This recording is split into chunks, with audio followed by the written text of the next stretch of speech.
In Wales, Jessica Jess Webb Thomas, an American sculptor and former drug addict, meets with her estranged daughter Chloe and invites her to come live with her and her second husband, Ben Thomas.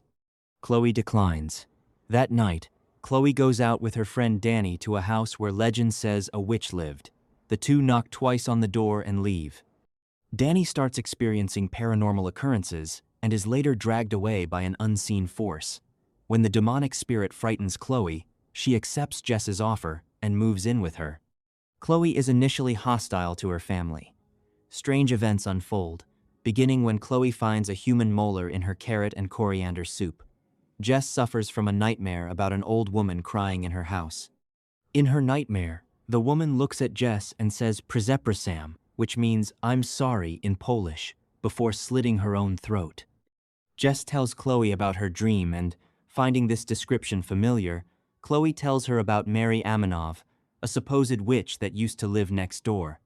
After her death by suicide, an urban legend started that she would come and get you if you knocked twice on her door. While sculpting, Jess's model Tira is disturbed by Chloe's presence and leaves. Chloe believes to be haunted by Baba Yaga, a demonic witch from Slavic folklore. Chloe slowly warms up to her mother. One day, Jess discovers her workshop in shambles with "She's mine" scrawled on the floor. That night, the two are terrorized by the witch. The next day, a portal opens and Chloe is almost dragged inside, but is saved by Jess. They meet with Tira, who says that Mary was never a witch. Because Chloe helped spread the false rumor of witchcraft, Mary's spirit wants revenge. Chloe flees in panic, convinced that the disappearances were her fault. She is found and returned to the foster home. Jess goes to retrieve her and has an epiphany that the true culprit of the disappearances was not Mary but Detective Boardman. Chloe is taken by the witch. Jess breaks into Mary's abandoned house, injuring her foot on an old nail. She is caught and sent to the police station, but not before knocking twice at the door. When she is alone in her prison cell, she is taken through the same portal.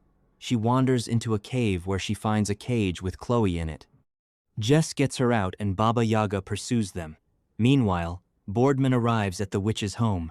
The pair are able to escape through the front door, but Boardman is dragged inside by the witch. Ben returns home and is confronted by a mysterious figure in their bedroom.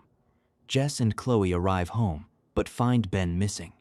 Tira is shown leaving the property covered in blood with Ben's dead body in the trunk of her car. The slave of Baba Yaga symbol is shown on her chest. Jess informs Chloe that Boardman was the culprit, but Chloe reveals that while in the other world she saw Michael, and that he was indeed taken by Mary and fed to Baba Yaga, and that Boardman was innocent. It's then that Jess realizes that Tira lied and tricked her into offering Boardman's life to Baba Yaga in order to transfer the demon to Jess. Jess is surprised by a sudden burning sensation from her necklace and realizes that she now has the mark of Baba Yaga. The room goes dark, and there are two knocks at the door. As it opens, the figure of Baba Yaga reaching toward them is the last thing seen before the film ends.